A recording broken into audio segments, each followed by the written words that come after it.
Behold, it's Natalia. Let's go find some monkeys, shall we? Would you say sex is like riding a bicycle? Nothing gets me going like Christmas and wigs. Let's check out this show. I remember the first creature I beheld. He was a squirrel. His name was Kevin. I heard you need a DNA sample. I want to find light and joy in things that bring us together and unite us. And I think science is something that can unite us. Ow. God damn. There's a world out there, a world that needs to be beheld.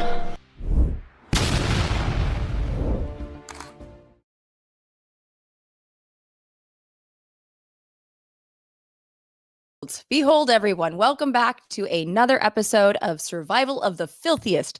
I'm your host, Natalia Reagan. I'm a biological anthropologist and comedian. And I started this show because, honestly, folks, what the futz is happening in this country? We have a war on science, healthcare, DEI, people of color, gays, bays, jetways, veterans, queers, engineers, the vax, paperbacks, teachers, creatures, women, and the queer community. Especially trans, non-binary, and well, folks, now they're attacking science education. Well, they've been attacking science education for years. We're going to get to that in a minute.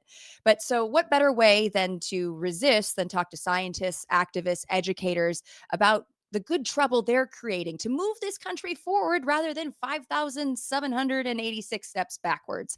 And here's a quick reminder that if you like this, you can like it, you can subscribe, you can share. And if you want to help contribute to the production of the show, because we're trying to turn it into a podcast and clip it up more, you can join my Patreon. I would very much appreciate it. And I can keep the lights on. And today we're going to be talking about the war on science education here in the United States. Every year, new anti-science bills and resolutions are introduced in nearly every state in this country. And this ranges from anti-evolution, anti-climate change, including intelligent design in science classrooms. According to a 2024 paper published in Science Education, the total number of anti-science education state legislation efforts increased from 2003 to 2023, as did the number of passed bills and resolutions. So we got to stay diligent. Complacency is the antithesis to progress. And this trend is frightening because it will keep U.S. students in the dark about evolution, climate change, and the ability to understand the world around them. And it is equally frightening as this is the 100th anniversary of the Scopes monkey trial and the 20th anniversary of the Kitzmiller versus Dover trial, aka the Dover panda trial. We'll get to that in a second. I just love that pandas were involved. Quickly, let's just talk a little bit about the Scopes monkey trial. I'm going to bring up my PowerPoint. Hold on one second. This is a little sneak peek of your guest. You get the amazing Amanda Townley, but more on that in a second. So let's just talk about the Scopes monkey trial. Essentially, a 24-year-old Dayton, Tennessee high school football coach and science and math teacher named John Scopes was accused of violating the newly passed Butler Act that says teaching evolution in the state of Tennessee is against the law. He was charged and arrested and put on trial for his offenses, which was somewhat questionable because he didn't actually teach biology. He oftentimes substituted it, but he was willing to take that fall.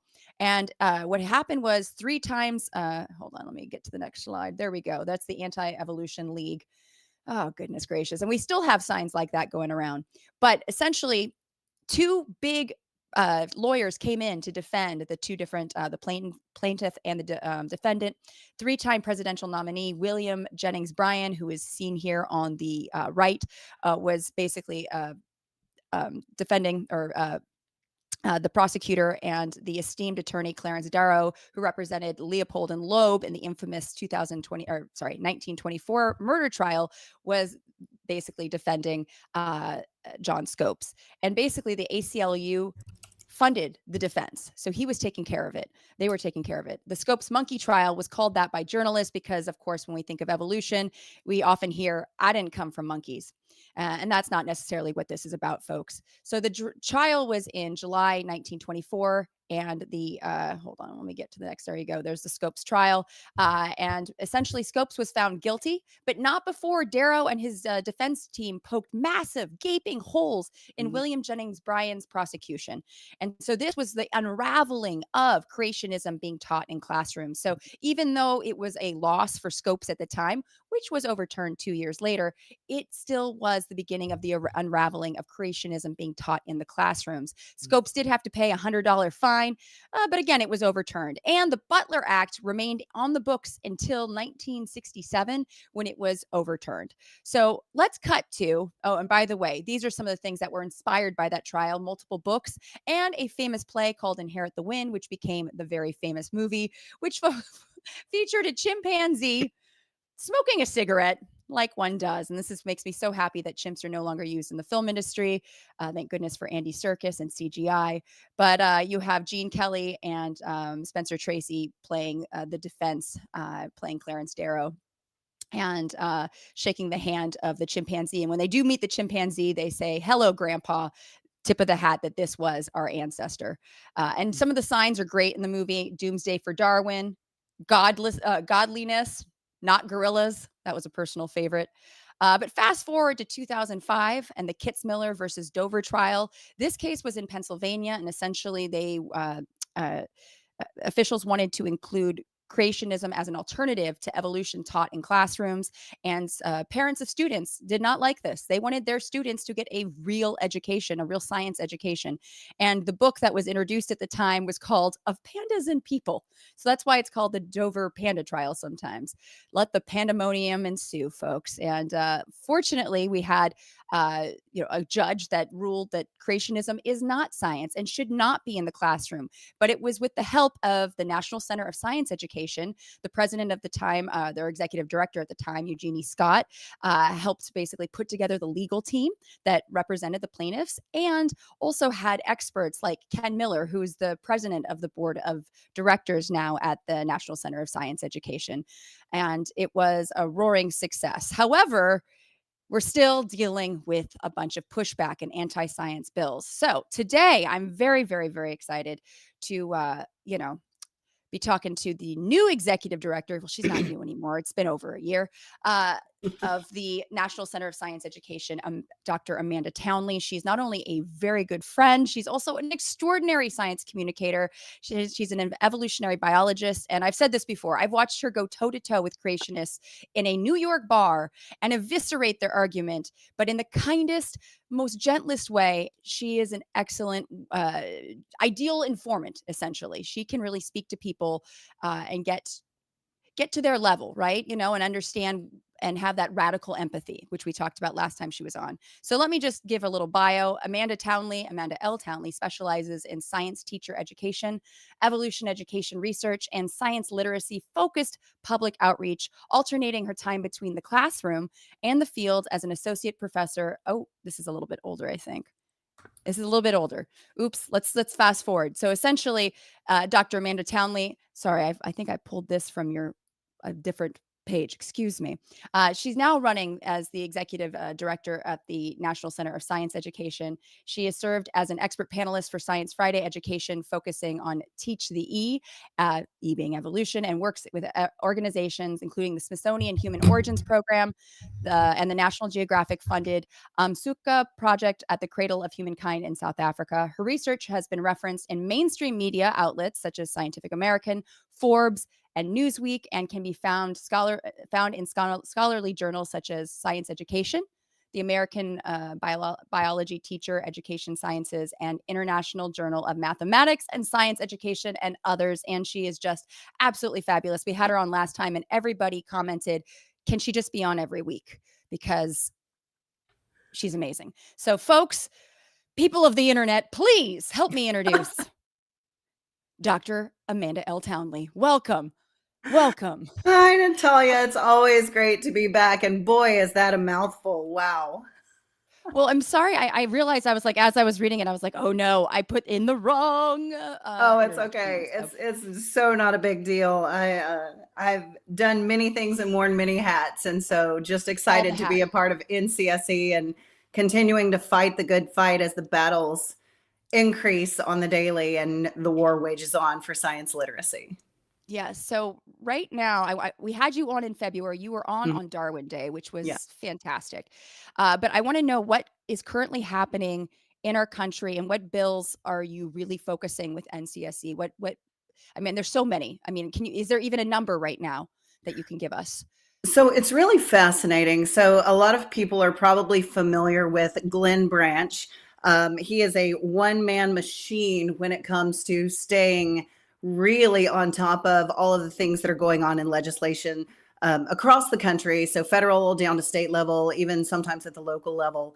And we were really anticipating a very heavy increase in legislative pieces this year. And fascinatingly enough, we haven't seen as much of an increase as we anticipated, but we're seeing some very interesting moves. So, for example, one of the big things that we had early in the year came out of North Dakota. So, State Bill 2355 out of North Dakota was remarkable because it came out with clear intent and actually utilized the words intelligent design in Wow. the bill. And so this is not something we traditionally see. I mean, people are probably familiar with bills that we were following on the East Coast last year, where there was an argument ongoing about the intent of a bill to even potentially focus on intelligent design. But the bill ended up not having the wording in it, although the senator that was backing that bill expressed that that was what they were hoping for. But this was a very bold move on the part of the North Dakota Senate to actually say this is a bill requiring the teaching of intelligent design in science classrooms. And so it didn't get approved in committee, because usually these things die in committee because of the fear of that legal cost. I mean, that's something that, very frequently comes up about Kitzmiller versus Dover, is the fact that it cost, over $1 million for that case to go to trial only to lose. And so a lot of times we see that the Senates and Houses don't want to press their luck. And so those things die in committee. They frequently come up, but they usually die in committee. But because of the particulars of North Dakota, even if a bill dies in committee, it still goes to the floor. And frighteningly, this bill only was defeated by 3 votes. Wow. So it was a 22 to 25 margin. So, that's a pretty stark contrast to that 2023 bill that was originally introduced in West Virginia and reintroduced minus the intelligent design. That one really just prohibited any penalties for teachers who responded to questions. This one outright said intelligent design. Then we have what's really happening this year is a little more subtle, so to speak. So rather than things coming out in legislation, we're seeing things happening at either the impact level from the departments of education, which are a little quieter generally than legislative pieces, and even at the local level. So something of a huge concern to us that we also monitor is the standards adoptions processes for every state. So just to give a quick primer on how that works, right? Most people have heard of the next generation science standards if you're in the sciences. It's tied to the K-12 frameworks for science ed, very similar to vision and change that we've all heard about in dealing with things like NSF. But we don't really have national standards that are implemented across the country. All of the states have the authority to create their own standards. A fraction of states actually utilize the NGSS in their true form. Others align their own standards to the K-12 frameworks. So there's a little bit of continuity, but it's not a blanket, right? And every state has different timelines for when they renew standards. So we watch these things very carefully as proposed standards come out. And one of the cases that we have just recently, a test that we've both most recently been looking at is changing of language in standards. So we're seeing attempts now to re-soften the language. People that have heard me talk hear me say, I'm a Bama girl. You may not hear it right now. Get me excited, get me mad. You're going to hear that full lower Appalachia come out full force. But we didn't have the word evolution in our standards until 2016. Okay. So things like using the terms unity, biodiversity, all of those things were there. But the E word is specifically left out for a purpose. Now, that's been going to the wayside. I mean, again, even Alabama and other states that have traditionally been very anti-evolution have the E word or have evolution, have some kind of coverage in there. Well, we're starting to see attempts to soften that because of the tenor coming out of the federal language and processes and things being cut from funding. So it does have a trickle down effect, but it's interesting because it's a self-imposed penalty in a lot of ways, where departments of education are not wanting to run afoul of the narrative coming from the federal level. And so now we're seeing a re-softening of that language, where very much like in Florida, where attempts were made to remove climate change, not only from all the legislative pieces and conversations, but you can go back and look. They tried to remove the words climate change from their textbooks very quietly. So these are the kind of battles we're facing very strongly. And it really goes from a local level to a state level. So we had this happen in a district in Texas. We've had this happen in Florida. We've had this happen in Iowa and a number of other states. And it's really a difficult place for people to be. So on the one hand, we want strong standards, and we're going to fight for strong standards. On the other hand, that radical empathy hat, you have to recognize that in some of these cases, the reasons why leadership are softening the words is to preserve even having a standard. And that's scary to me. The fact that people are having to backtrack and back channel in order to maintain the standard, because the risk is either we soften this for digestion for the people that don't like it, or they're going to cut it out completely. Oh my God. That's so, I mean, it reminds me of negotiating. I don't want to negotiating with terrorists, essentially, making sure, like how, like, okay, how to really having to tiptoe just to make sure that it's not, cut out completely, almost dealing with like an abusive partner or something, where you're just like, how can we negotiate, but I can still survive. Yes. Yes. And Wow. And it's so easy to vilify and be like, why did you do that? You're in this position. But in reality, that person is getting beat up from every side of the conversation because they're automatically vilified. And yes, some are doing it intentionally to weaken standards. And then there are also some really good people out there that are trying to fight to preserve everything that they can. So, it's something where let's show up and show out. People ask me, well, what can I do? When your state's adopting standards, get a copy of them. They will send that information out. If you don't know when they're coming out, call me, email me, reach out to NCSE, and we'll tell you. We are even there to provide talking points for people who want to show up when they have those open forums from the community, because it does no good for me to go and yell and scream at people. People in that state need to mount up, show up, and speak out for science education. And we're a tremendous tool to do that, and happy to do that. But we have to have that help on the ground, because it really is coming from everywhere. We get calls and emails from teachers, from people in the media, from members of school boards, from people at the state level, you name it. When they need help, they reach out, and we'll do everything that we can to help them. But it's really interesting to see how things have shifted over time. Have to get the evolution joke in, right? Yes. How things are changing over time from, early on trying to ban the teaching of evolution, and then trying to, balance things out. And then we tried to blunt the teaching. So we see these waves, right? So Scopes was banning it. Epperson came and overturned the teaching of creationism. So then we get the balancing, where we're going to have, okay, well, now we're going to invent intelligent design to fill that niche, right?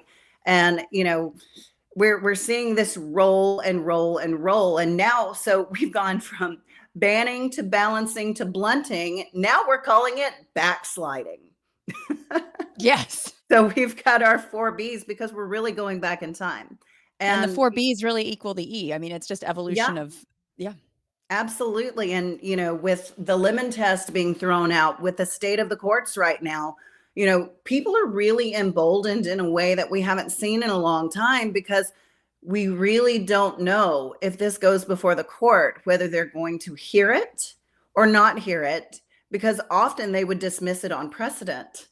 And so there's this door that's sitting there kind of partially open, and people are pushing it and pushing it and pushing it to see how far they can go.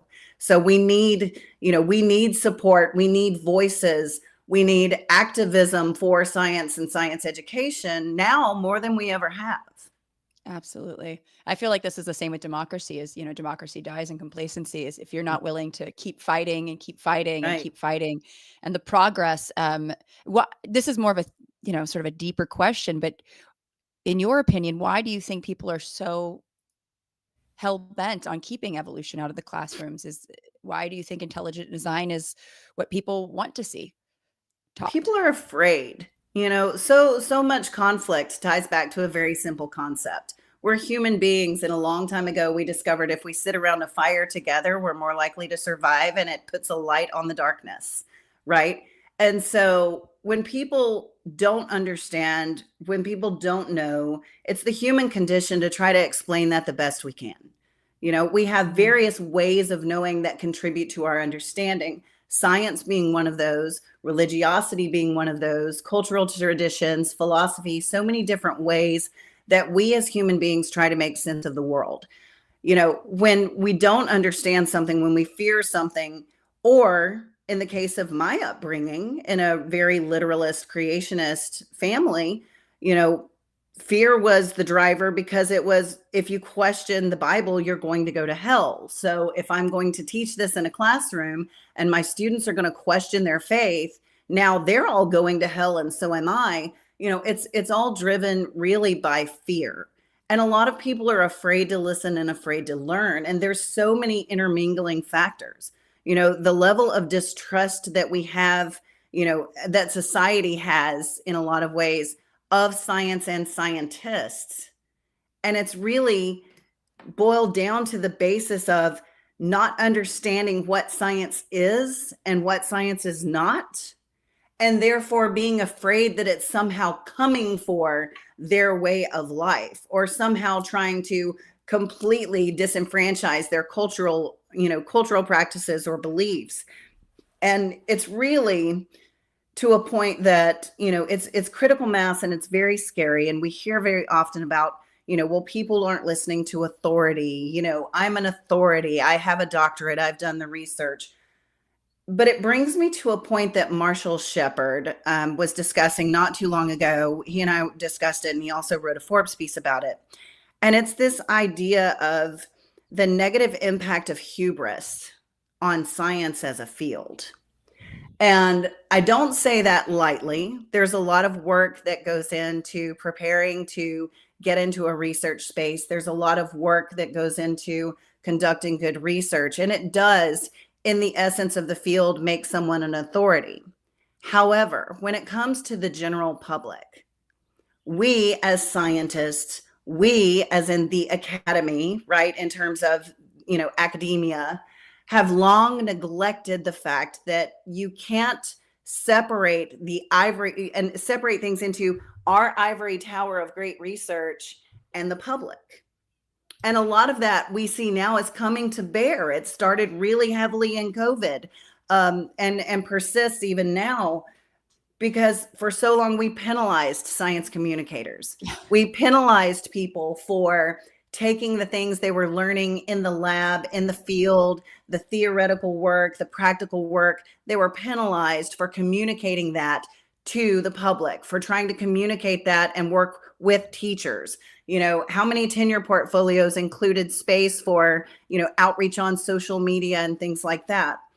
And now we have this beautiful community that used to exist in these spaces that has been forced out of those spaces.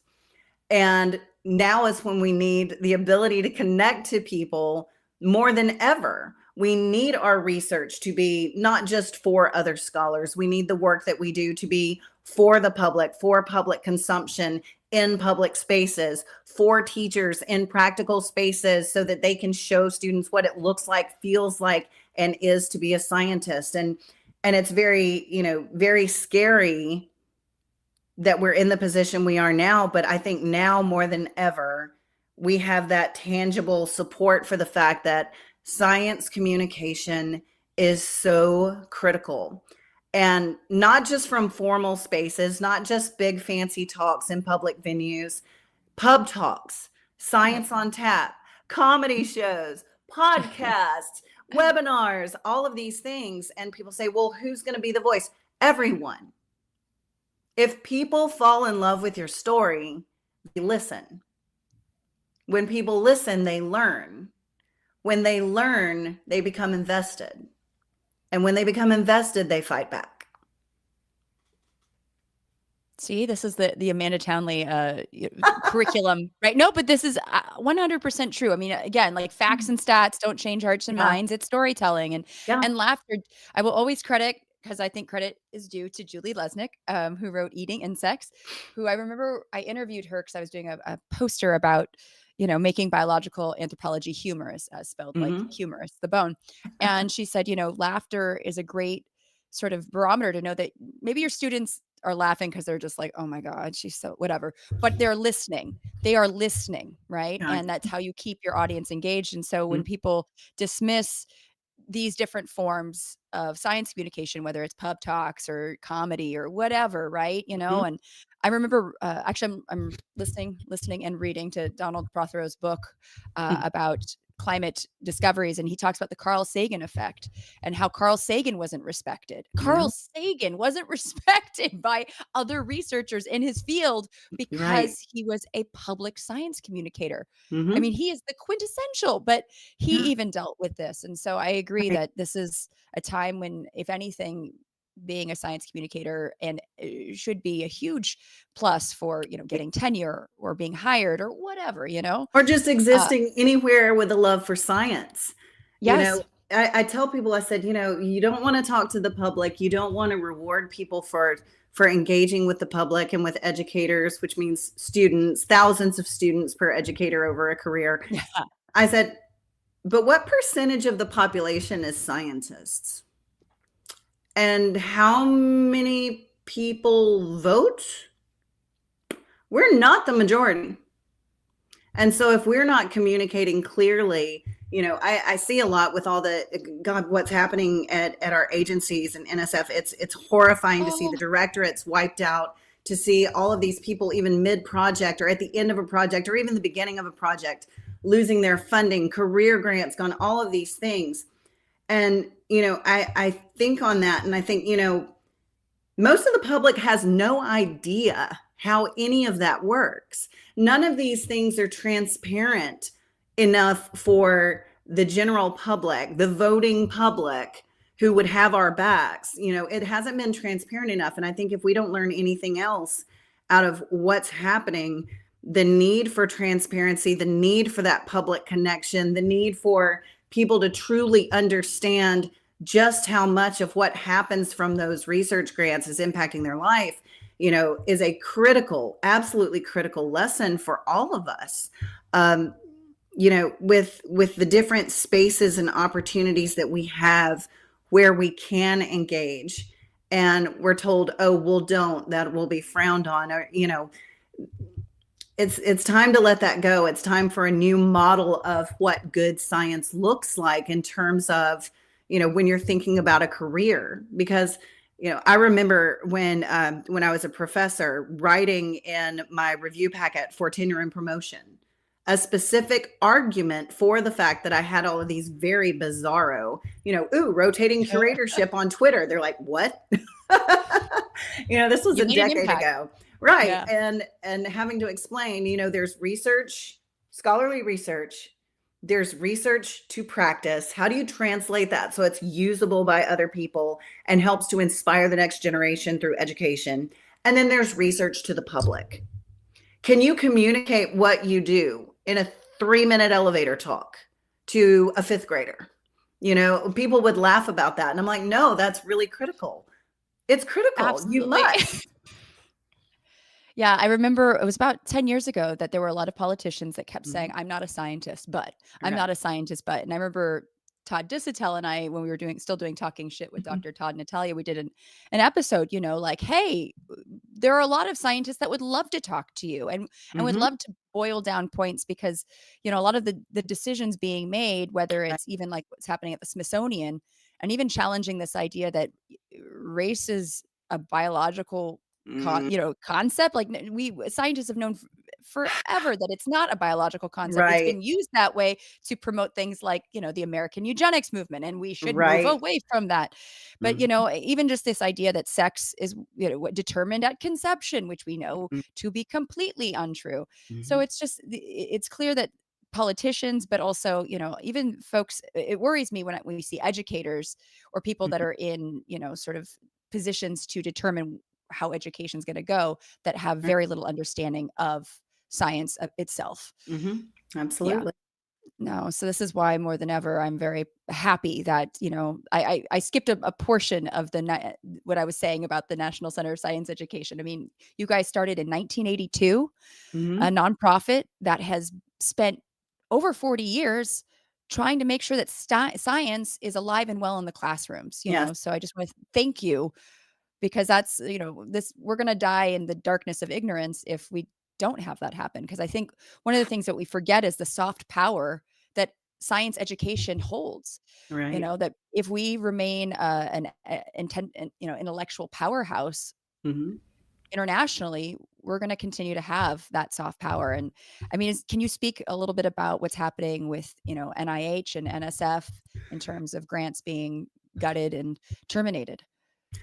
I mean, the impact is going to have a ripple effect for decades.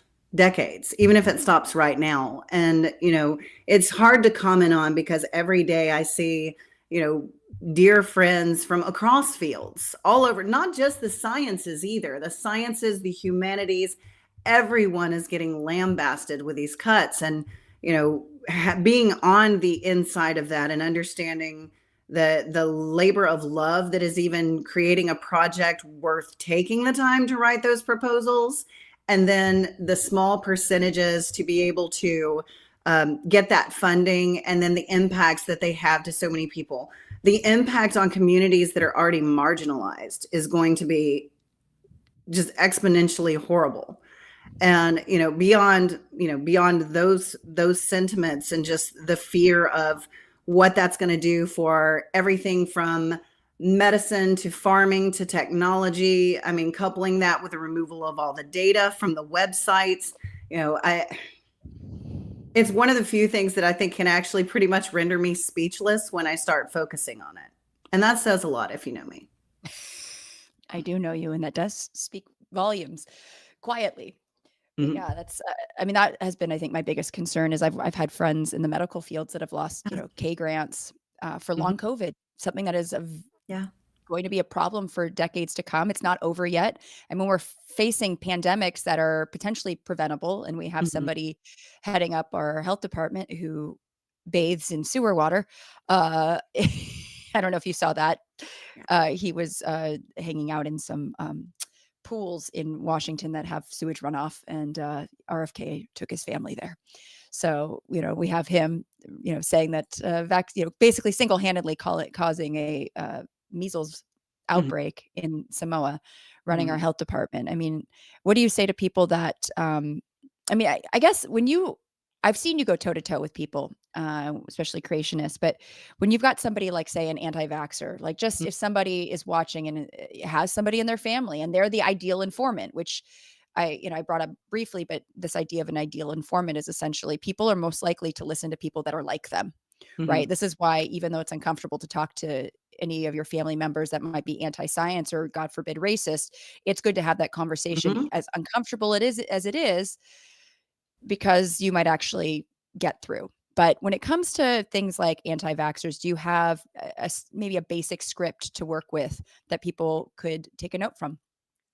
I think for any conversations like that, whether it's anti-vax, anti-evolution, anti-climate change, it's the it's the easiest script ever. Why? It's more about my mindset when I'm having those conversations with people, and it's genuinely from a place where I'm not coming at them with an argument. I'm not coming at them. I'm setting aside judgment. I'm not coming at them with evidence.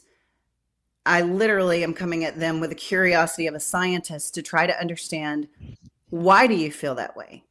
And hearing that story, not only does that help you gauge where people are in terms of that spectrum of willing to listen, but even engaging in that space and stopping and listening and saying, well, I'm a scientist, but I'd really like to know, why do you feel that way? What has led you to believe that way? And sometimes the best thing you can do is get that whole story, thank them for that story, and walk away, which sounds a little bit unusual, right?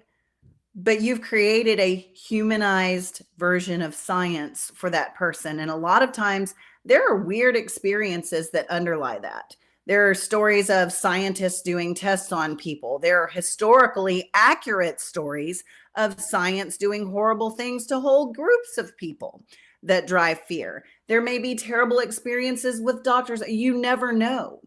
But sometimes the gateway drug, so to speak, to curiosity and being willing to learn is just having someone from that who can humanize that field and has a genuine, non-judgmental interest. It's not about running in with your flaming torch and bludgeoning that person with it, even if you want to do that. And it really does take a lot of patience and a lot of practice and a lot of reserve, because sometimes it's a really hard pill to swallow to not pass judgment or to not speak and start throwing in evidence. Sometimes in those conversations, they do ask questions and they want to know. But by not being pushy about it, you can open a lot of discourse. And I think, going back to science communication, that's why it's so important that all of us doing science are communicating what we do, even if it's small within our communities, even if it's when we go to an event or we're out with friends or whatever. John Marks asked a great question. He said, are there influencers in science? Well, yes, there are absolutely influencers, but it's kind of fascinating the way the algorithms work for what makes someone a great influencer. And sometimes there are people that appear to be really good science influencers, but they're not quite accurate. So rather than, to me, focusing on just specifically influencers, other than amplify the good ones, is if everyone is communicating, we're normalizing science as a part of our daily lives. We're normalizing the stories and the backgrounds and the cultures and the rich diversity of the people that are in scientific positions and the things that can be studied and explored in a way that demystifies it. So for me, that's the first step. And then the influencer piece kind of comes based on, that algorithm and what people think is, to quote my kids, and they're going to hate me for this, what is and is not cringe. Yes. So, yeah. Yeah. Cringe is a thing, No, I mean, I know that there have been some folks that have taken on science and got it a little off, Mhm. and I've corrected, or other people have corrected, but tried in the best way to correct it Right. without being cruel, right? Because there's Yeah. a way to do it without, and in fact, I had this really interesting exchange. It was about the Smithsonian takeover and I can't even remember her name, the new woman in charge Mm. of the Smithsonian, and somebody commented about race being a biological concept and that it's not. And somebody wrote, like, for real, like, is What? that's Yeah. not real. And Yeah. I wrote a response, and the person, and it was kind of like, oh, actually, this is, it's a social construct. We can't really draw a Mhm. line between the groups, basically broke it down for them. And they were like, wow, thank you so much. I learned Mhm. something. And I was like, what was this Yeah. interaction? And then somebody, because I made also, a comment that humans have less genetic diversity than many other species, Mhm. like chimpanzees. And someone asked, what do you mean by species? And it was just this really lovely back Right. and forth with people that I never anticipated. So I really think that even though I was raised up on YouTube, I've had a YouTube channel for almost 19 years, which is ridiculous. I was taught not to read the comments, but sometimes the comments Yeah. you can actually, like, and just to your point, ask why. Mhm. Where did you hear that? And just ask the question, and with from a place of pure curiosity rather than contempt, really Yeah. can keep the door open rather than Right. slamming it shut. Yes. I want to also say thank you, Jonathan Marks. Congratulations on your retirement. Yes. Uh, and Enjoy. buy his books. What does it mean to be 98% chimpanzee, among others? Why are there still creationists? I'm just giving a shout out because I always will. And I also want to give a shout out to My Unfinished Journey. Hail Natalia and the National Center for Science Education. Also hail Dr. Amanda Townley, because I'm going to be a lady for a moment. Actually, I'm going to be a human, because anybody would say this. You look marvelous. Your Oh, hair is thank divine. you. And your nails. This is just, I have to point these things out. But I really, I love your These are way my of warning. This is my evolutionary warning. The bright nails and the big hair lets you know what's coming. exactly. Oh my God. See, they say, a lot of times in birds, the males are the brightest and most colorful. Not necessarily, like I feel like the female here you've got your colorful, the clacks though. Do you clack? Do you do I had a Southern, actually, it was a Southern algebra teacher, Mrs. Dieter, and she would clack. She would sit there and do this with her acrylic nails. And this is like the early 90s. And I'll never forget her. And she had hair. It was an early 90s. So it was curly and beautiful and big, but it was like it had its own zip code kind of big. You know what I mean? Like, and Oh I think she's yes. from, Oh yes. Very, very oh, much so. Very much so. But I so mean, yeah, go ahead. no, I was going to say, of all the bills and resolutions that you're seeing, what is there one out there that has really knocked your socks off that you're like, I did not see? I mean, I know you mentioned the intelligent design part, but Mhm. was there another one that just really kind of was like, whoa, okay. That's really the one that got us, just because it was so bold. Right now we're looking at whether or not SCOTUS is going to open that door for opt out. That's the big thing. Really keeping an eye on the courts. I think a lot of the states right now, in terms of legislation, are still kind of maintaining a little bit of the status quo, as it were, with some of these things being introduced but dying on the floor in committee. But it's really that self-imposed kind of penalization that's happening, that self-imposed change that's happening at the state level with the departments of ed or with individual districts trying to do things, because those can be a lot harder to fight. You have to have somebody willing, who has legal standing, to fight back. That's the whole reason Alabama to this day has a disclaimer in their science textbooks about evolution, despite Cobb shutting that down in Georgia a long time ago. Because if you don't have someone in Alabama who's willing to, and who has the standing to raise the case, then it persists. So it's a lot harder to fight back on those local levels unless people are willing to kind of rise up and fight. And that's, again, why this science communication piece is so critical. And I love it. And I have to tie it back to a conversation I had with a group of students and then in a public talk at SUNY New Paltz. So shout out to Glenn Gare and the EVOS program up there, doing incredible things. And the question I asked was, what can a trial from 100 years ago teach us about addressing skepticism in the public in the modern era? And I was telling them there are really three things that we learned from Scopes, because even Scopes, people have these misconceptions that this poor teacher was like drug kicking and screaming out of his classroom and berated and all these things. And what they don't realize is that John Scopes, Dayton, Tennessee, all of those things were perfectly choreographed to make the biggest possible splash. And so the three lessons that we have are: number one, know your audience. Where are you? Who are you speaking with? What can you learn from them? And how can you utilize that to motivate, engage, empower, and teach them in a way that makes them more curious and more interested in discourse, right? Number two, leverage your venue, right? So they could have had that trial anywhere in Tennessee, giant cities, Nashville, Knoxville, Chattanooga. They picked a small town because it was going to make the biggest splash. And they literally created a SciComm explosion 100 years ago. It was in every newspaper around the country, even around the globe, right? And so even though they lost, sometimes a loss, number three, can be a win. Yeah. because it's amplifying. And I think I preach this all the time, and I do get excited. So I'm going to own it and say, yeah, I preach it.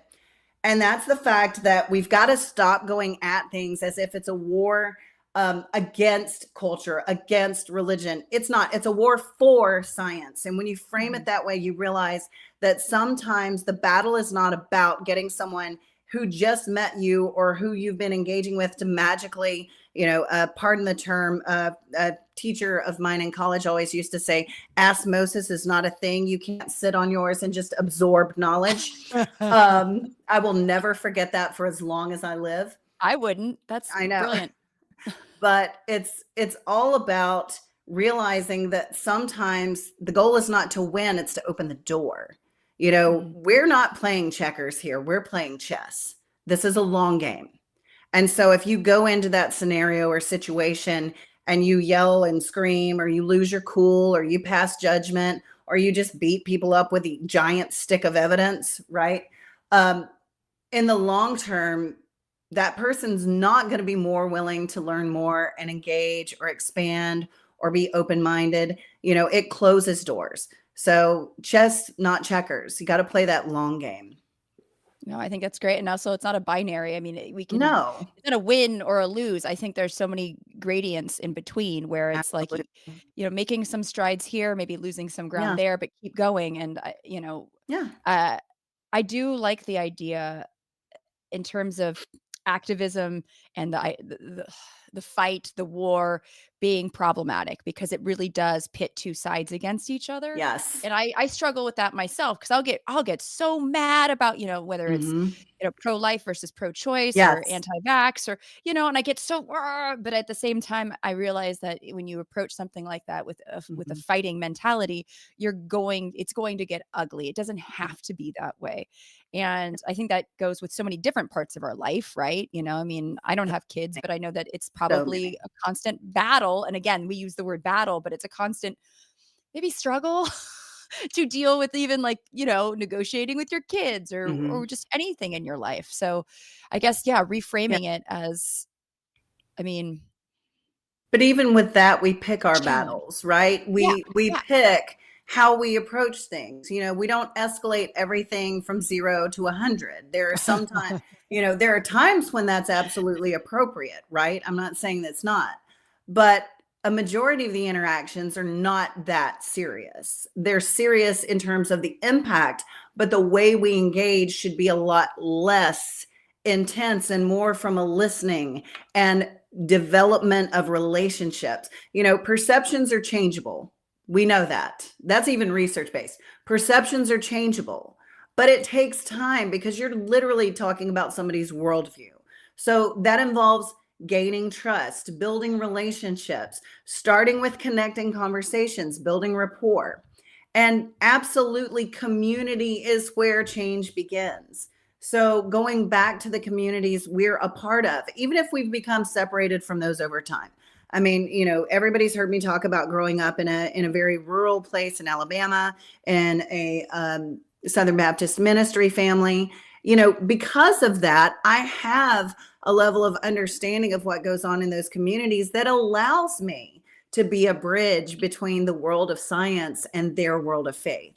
And I think very often we overlook just how powerful those things can be to help bridge understandings. And I mean, again, it applies to so much more than just science. I mean, Yeah. we as a society and as human beings are disconnected more than ever. And all of these things, getting out of those echo chambers, being willing to listen, having that empathy. You're talking about things that can not only make massive radical change in things that are important to us in the sciences, but also to our society and just being better human beings. Absolutely. And I feel like you brought up a good point about even just growing up in a community that might be religious, and that is all the Mhm. community you know. Yes. And that could really just disrupt somebody's entire life if that Mhm. means leaving. 'Cause I know people who've left the church or Yeah. left, being an Orthodox Jew and leaving that Mhm. religion, and how that completely just disrupts everything. And so, and if we don't have, and that's why I think having a supportive, and I know it can be tough sometimes in the scientific world because there is a lot of Mhm. territorialism and things of that sort, but having a different sort of community, I guess. I Yeah. mean, is that something that could be an answer, or at least help sort of if somebody wants to, because I feel like people might be more apt to be open if they feel like they're not going to have to turn away from something that has been so much a part of their life forever. But that's belonging. Yeah. And again, this applies to everything. We focus so often on this detail or that detail when in reality, what we're describing with so much of what we're trying to do across all these different realms is create a sense of belonging where people feel welcome at the table, to the point that if they have to leave a table they've been at, they have another table they can go to. And again, that requires that we do the work on ourselves as much as it does that we require, that we do work on the outside. We are Yep. each of us responsible for creating and maintaining a space that is a place of belonging to other people, and being able to expand, kind of expand our table sometime to at least make space for people who want to learn, for people who are curious about that, can be really impactful. That's the one thing I feel like science can be better about, and we talked about that, the hubris, and just how can we make science a much, because for each other too, Right. a place of belonging for scientists, right? Because I know that sometimes it doesn't feel very Yeah. welcoming, right? And it can be Right. incredibly toxic and Yeah. and dare I say unhealthy place Mhm. to be. So, if we can create sort of an atmosphere where people feel it's okay to not know everything, because that's Mhm. another thing I think our field sometimes, or fields of science, can sort of Isn't look that down the on. whole purpose of our field, is that we don't know everything? Right? But, like, you and I know there are a lot of people, and I've struggled with this too, because I feel like if and I know that when I was teaching, students would ask me questions, and I would often say, I "I don't don't know. know. No, Let let's me write figure it that out down." together. And I'd put it on science Twitter. I would Yeah. literally be like, "Let me put this to science Twitter," because it'd be like a question about, like, raccoon behavior, and I'm like, "I'm not a raccoon or whatever," you know? And I think there's a power in just saying, "I don't know," that Right. lets the students feel like, "Holy crap, my professor doesn't," you know what I mean? Like, it Yeah. really does level that playing field, like, Mhm. "I'm still learning too, kids, like, I don't know what the heck's going on."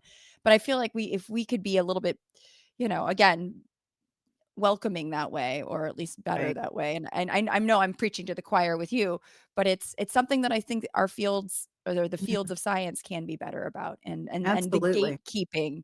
Obviously, we don't want everyone coming in saying I'm an expert, but Mhm. at the same time, not being as much of gatekeepers or as Mhm. prickly as we can be to someone getting it wrong, because sometimes people, try their hand at it and they don't get it right, and that's okay. But ironically, wasn't it Kuhn that said, new paradigms in science come from failures? And so aren't we supposed to get it wrong so that we can learn the new ways to explain things, to get it as right as we can in this moment with our current understanding?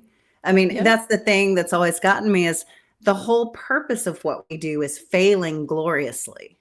Yeah. Failing Yeah. and embracing that, not the fact that, oh, we're going to make this great discovery or do this thing, but embracing the ability to fail gloriously, I think, to me, is something that's such a humbling and powerful experience, because it really, my grandmother used to always say, in the grand scheme of things, diddly, just in general. And that wisdom is the point in your life where you realize just how much you really don't know, Yeah. that's when you truly become wise. And it's like, we focus so much on how much we know as experts, and sometimes forget that our whole purpose is to fail gloriously so that we can expand on what we know, not through the, one great discovery or, this amazing paper, but from all the different ways that, our understanding and curiosity was pushed by not getting it right. Exactly, and we're gonna continue making mistakes, and that's I Oh, think that yeah. was the big I thing hope so. yeah, 'cause otherwise we don't have work. Right. And I often say, like, science is I try to tell folks science, think of it more as a verb than a noun. It's a process. It's constantly changing as you gather more data and information, or at least you hope it will, versus those that say, oh no, it's just fixed and static, kind of like what religion is, right? And Mhm. although let's be real, there's been a lot of religious changes through the years because, the Bible's got those ghostwriters and whatnot. And yeah, but good science is going to change. And I wish there was better education that way, just because of, during Mhm. COVID, I think that was really hard for people to grasp when Fauci was coming out with new information Right, every day. And they're like, why don't they know what they're doing? And it's like, well, no, right. they do know what they're doing. And that's This is why, science at its finest. It's called yeah. self-correcting. Hmm. Yep. And we're always going to self-correct. Otherwise, we got ourselves some big problems. Well, what is next for you right now? What do you got going on right now? Tell Oh, me. well, with this being the 100th anniversary of the Scopes trial and the 20th of the Kitzmiller versus Dover case, there are a lot of events coming up. So we're actually doing a panel at Evolution 2025, which is in June in Athens, Georgia. So it's the three organization conference highlighting evolution. So you can see the likes and talk to people like Laurie Lebo, the journalist who was incredible in her coverage, Ken Miller, of course, who is famous in his Yes. address, and of course, our amazing board president, Brenda Wineapple, who has written on the Scopes trial, Joe Graves. So it's an incredible book group. Rich Katsky, who is one of the attorneys actually for Kitzmiller, and we're reflecting on just the things that we've learned from those two trials and the challenges we're still facing in the U.S. today. There's another event at Vanderbilt actually in July, right around the anniversary time, Yeah. that's taking place. So the Evolutionary Studies group at Vanderbilt University is a tremendous group doing work in evolution and also supporting science education. So both of those have teacher events that are free of charge. So share with a teacher you know and love, or one that you know that needs some help. Either way, we will take them all. And then, of course, at NABT this year, the National Association of Biology Teachers, we're also going to be there. So you get to hear some incredible stories and meet the people behind a lot of those stories with Kitzmiller as we reflect on the Scopes trial. And then, of course, with climate, I am very excited about our My Coast initiative at NCSE supporting teachers and teaching climate. So we're going to be continuing that in years into the future, bringing teachers around the country to the coastline in their backyard to learn how climate is impacting them. So we do everything that we can, from free resources and webinars and training. And then, of course, background support. If there's something you need to help in fighting back at a school level, district level, state level, it doesn't matter. There is nothing too small for us to give you some support if you need it. But, staying busy, monitoring the airwaves and keeping up the good fight. Gosh, you are, yeah. Every time I talk to you, you're in a different city. It's amazing and Yeah. impressive, and I'm tired on your behalf. But no, this is great. I love that how much NCSE does to provide, like you said, free Mhm. access Yeah. to class plans and things like that. Mhm. And I was curious. So you're a nonprofit, which Yes. means you take donations. Donate, Yes. please. If you're watching, please, Yes, please, please please. consider donating to National Center of Science Mhm. Education to make sure that science stays in the Yeah. classroom, right? Yes, we are 100% donor funded. So Yes. we do not have federal grants. We are supported by people who share our passion and fire for the fight for science education. And as you said before, we've been doing this for more than 40 years.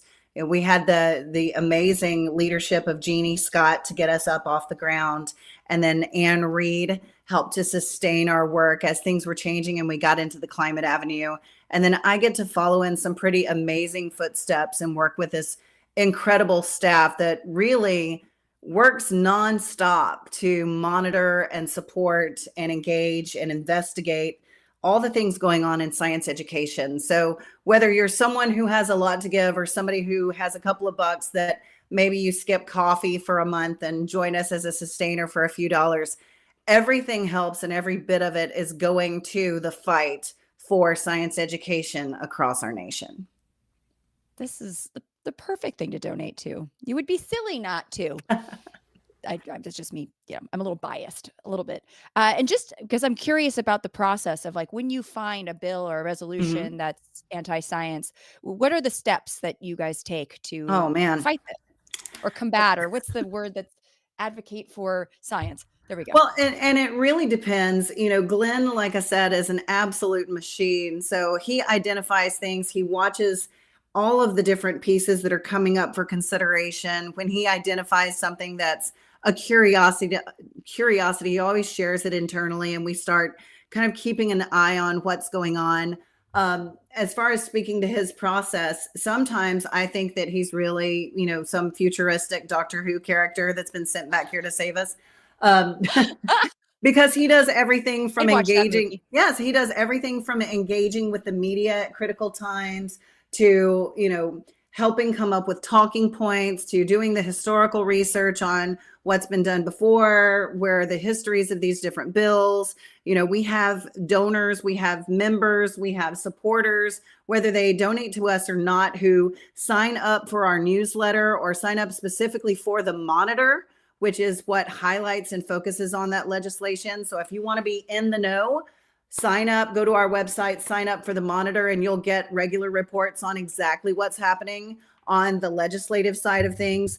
But it really depends on what's going on, but definitely the ability to keep an eye on from a very early stage, notify major players and stakeholders, being able to organize people on the ground, provide the support that they need to fight back, consistently sending out that information as there are hearings or open floors, open forums, any kind of review and response periods. So again, one man, absolute mystery as to how he's able to do everything that he does, but we sure are thankful he's on our side.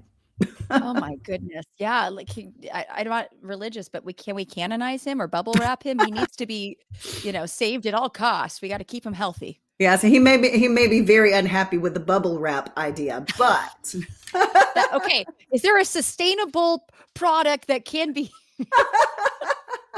totally understand. Totally. That is how dedicated he is to science Yes. and sustainability. I like that. It's a good sign of a good researcher. And wow, I can't thank you enough for all that you do. Seriously. And how do you, I mean, I have a feeling you have a couple ways, but how do you stay hopeful through all this? What sustains you? Honestly, I know that we can fix things. We've come back from some pretty horrible things in history, and it takes the diligence and the work of people who are willing to stand up and really speak out. There's a quote by Margaret Mead that stuck with me, and that's the idea that never doubt that a small group of thoughtful, committed citizens can change the world, because indeed it is the only thing that ever has. And so, I tell people I just drive the bus for the coolest kids in town because of the people that I get to work with. Paul and Heather in communications for NCSE keep us burning up the airwaves. Deb and Amy keep us going, keep in touch with everybody that's interested in what we're doing. They're the ones that help with programming and planning and get messaging out to people in terms of what we've got going on and how it can be supported. We've got Blake, we've got Wendy, who are literally these incredible science educators. There are science ed specialists that keep things going. Nina has been holding down that office since 1999. I don't know what we do Wow. without her. Glenn is our one-man wonder who is just always has his finger on the pulse. Stuart keeps us going by making sure we don't crash with all the things that we're doing. And then, of course, Astrid keeps us running on the day-to-day. And I really just cannot say enough about the ability to work with incredible people who are so passionate about what we do that we really, keep feeding each other. Somebody's always going to have like a rough time or a time when we're losing hope because of things happen. And then the rest of the group is there to be able to kind of be like, pull it to the Southern quote, put on your big girl panties and let's get back to work. Yeah. You get a few minutes of suffering and there's much to do. But we get to see firsthand, we get to hear firsthand when a student's had an amazing experience, or when a teacher has that aha moment, or when somebody goes out and they get to speak in front of their school board and they feel confident and they just really shine. So those are the moments I think that feed me the most, and being surrounded by just this absolutely incredible team, because without them, none of this would be possible. We are small but mighty. There's only 11 of us total, and there's a secret in there that I can't share just yet, but I will in a couple of months. Ooh. But we're small but mighty, and we do all of this because we are so in love with making a difference for science, because we recognize how critical scientific thinking and scientific literacy is for all of us. God, I want it to be contagious. Can we put this feeling in the water? Yeah, come hang out with us. It Seriously. really is contagious. It really is. Yeah, can we do meet and greets? I feel like you guys need to go on a tour or something. And yeah, I mean that would be I'd totally be down. If somebody wants to invite us, we'll definitely come visit. yeah, that's a crew I want to hang out with and get you all around town. I just want to say my unfinished stock says, don't be willfully ignorant of science. Like and share the stream instead. Yes, do that, please. Absolutely. Yes. I ask everybody, what is the filthiest thing you have done in the name of science? Oh, I think you asked me this before. I can't even remember Yeah. what I told you. You might have a new one. I figured it's been a few months. You could come up with something even more dastardly. Okay, I'll tell you. Most recently, the filthiest thing I've done for science was almost missing my flight in the Atlanta airport and having to take off my sandals that had no strap on them and run to make the flight to work for teachers. So now you'll all know how gross I am. Luckily, no foot fungus or anything happened, but I ran from A terminal to E terminal barefooted through the airport for science teachers in Florida. Round of applause for you. My goodness. Did you make it? I made it right as they were shutting the door. So see, that's barely. Science. For science. You nailed it. You nailed it. My Lord. You were in step with science. I wouldn't do much for a Klondike bar, but I would definitely run barefoot through the Atlanta airport for science. That was there you go. Totally awesome. I'm going to use all the bad foot puns, whether people catch them or not. Very bad. No, that's great. No, I've done a ton of really gross and disgusting things, but that's why the show is called Survival of the Filthiest. Yes. I feel like sometimes you got to get a little dirty in order to. I wish mine was more fun than it was, but yeah. The night is young.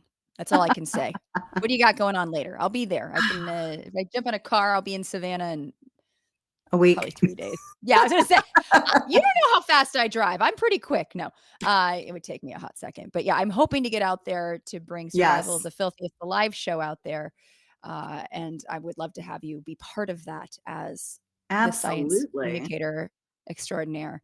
As long as you don't mind playing like a gay orca or something like that. Or, I know. I've always wanted to. I had you wanted to, find your special porpoise. Okay. I've been here all week. Yeah. No, but I'm very excited. And I just love everything that you do. You inspire me and so many others. Anytime I mention your name in science circles, they all light up because you are an absolute joy and you're so good at what you do. Thank you. So, thank you so much. And is there ways that people can find you? Obviously, donate to NCSE. Yes, we are at ncse.ngo. So you can find us, reach us, sign up for newsletters, get free teaching materials, volunteer to help with things, reach out regarding speaking engagements, pretty much one-stop shop. Email if you need help with anything. So everything is at ncse.ngo. Okay, that's pretty good. And you are on Blue Sky? I am on everything, yes. But you can find me. I'm still Evo PhD on Blue Sky. I think I managed to still save that. So that's where I'm most engaged. Yes, come find her. And yes, and please support NCSE. They do amazing work. And I feel like at this point in time, every form of research is going to be crowdfunded. You know what I mean? Like cancer research. We're getting there. Not just your hospital stay, but your actual research for said hospital stay is going to be. So, but definitely please donate to NCSE. And thank you so much for being here. You are an absolute delight. It's always my pleasure. Yes, we'll have to. I feel like people want to have you on as often as we can get you on. So if maybe in a couple months we can do another catch up of what the heck's going on with Absolutely. the Dr. Amanda L. Townley, because that's what we need. Absolutely. And just one more thing, you can follow Yes. NCSE on every platform. So we're on TikTok, Instagram, Blue Sky, Facebook, a little bit of everywhere. I'm not going to promise this, but there might be some weird video of me looking like I'm trying to escape a bag full of spiders, aka trying to dance, that comes Oh, out on what? that TikTok at one time. I've been threatened. The staff has the video, so we'll see. Maybe if there's enough sign up for the newsletter, maybe I can talk them into releasing that gem. But Do you dance? Do you dance? Are you a dance? No, that you're. Whoa. Okay, that face was. so okay, just Go on. quick. I Yes. took dance for a great many years and somehow still managed to come out one of the clumsiest human beings on the face of the planet. My children have offered to pay me not to dance at events, so just to manage to salvage some semblance of reputation. So I am not a good dancer at all, but I love dancing. So I'll just leave that there. Okay, because next time I see you, we are going to dance. Okay, just leave the camera at home, okay? Yeah, we'll do. Yeah, exactly. Nobody What needs to happens see in that. Savannah stays there. Yeah, no, we're not here. But escaping a bag of spiders, like I'm hooked. I'm in. I want to know more. So yes, folks, please follow Amanda and NCSE on all the platforms. And NCSE has a great website that kind of keeps you up to date on all the things that they're doing to kind of make sure that science stays in the classroom, because Yes. that's where it should be.